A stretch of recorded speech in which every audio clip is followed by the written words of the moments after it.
جو لوگ یہ سمجھتے ہیں کہ اسرائیل کی پروڈکٹ کا بائیکاٹ کرنے سے کیا ہوگا، تو ان کو بتاتا چلوں کہ یہ حکمت عملی کسی عام انسان کی نہیں، خود رسول اکرم صلی اللہ علیہ وآلہ وسلم کی حکمت عملی ہے۔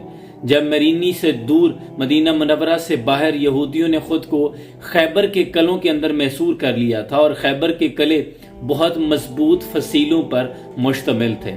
اس کے آس پاس کی دیواریں اور فصیلیں اس قدر مضبوط تھی، اور اس علاقے کی ساخت ایسی تھی کہ بقیہ زمین نیچے تھی اور خیبر کے قلعے اونچائی پر واقع تھے۔ ان کی سازشوں سے تنگ آ کر جب نبی اکرم صلی اللہ علیہ وآلہ وسلم نے اپنے لشکر سمیت ان پر یلغار کی، تو مشکل تب پیش آئی کہ جب یہ اگر نیچے سے تیر بھی برساتے تو تیر لوٹ کر واپس آ جاتے، پتھر بھی پھینکتے تو پتھر واپس آ جاتے۔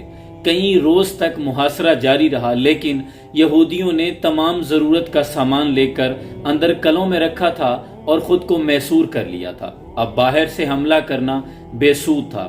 کئی روز تک حملے کیے گئے، لیکن سب کے سب بے سود ٹھہرے۔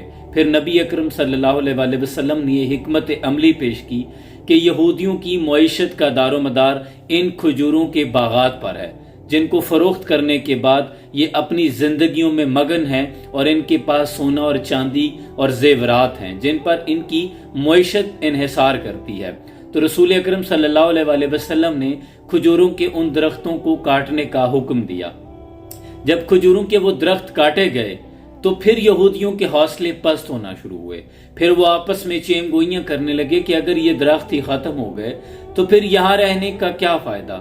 پھر اس پر بہت سے یہودیوں نے سرنڈر بھی کر دیا اور بہت سے مارے گئے۔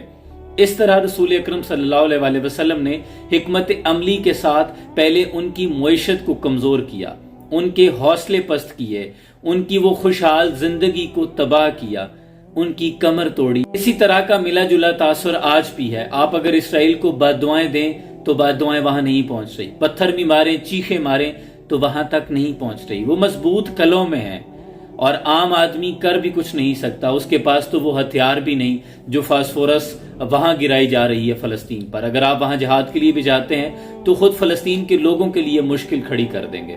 لہٰذا آپ کے ہاتھ میں بائیکاٹ کی کلہاڑی ہے۔ یہ تمام پروڈکٹس جو اسرائیل کی ہیں، یہ ان کے وہی کھجوروں کے درخت ہیں۔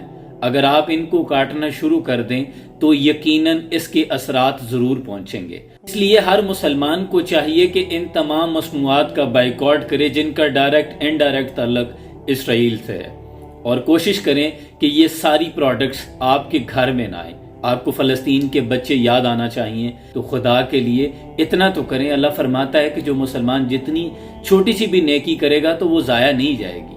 کم از کم ہم دل برداشتہ ہو رہے ہیں، گھر بیٹھے دل جلا رہے ہیں، تو اتنا تو کریں کہ ہم ان پروڈکٹس کا ہی بائیکاٹ کر لیں۔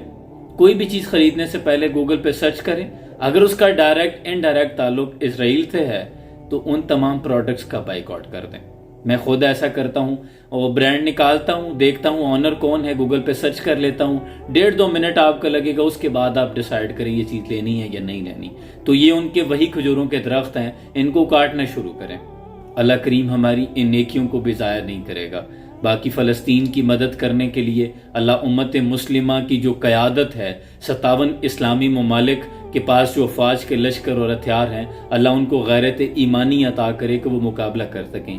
عام انسان اس میں کچھ نہیں کر سکتا، سوائے وہ صرف بولنے کے اور دل میں برا سمجھنے کے، اور یہ ایمان کے نیچے والے درجے ہیں۔ سلام پہنچے۔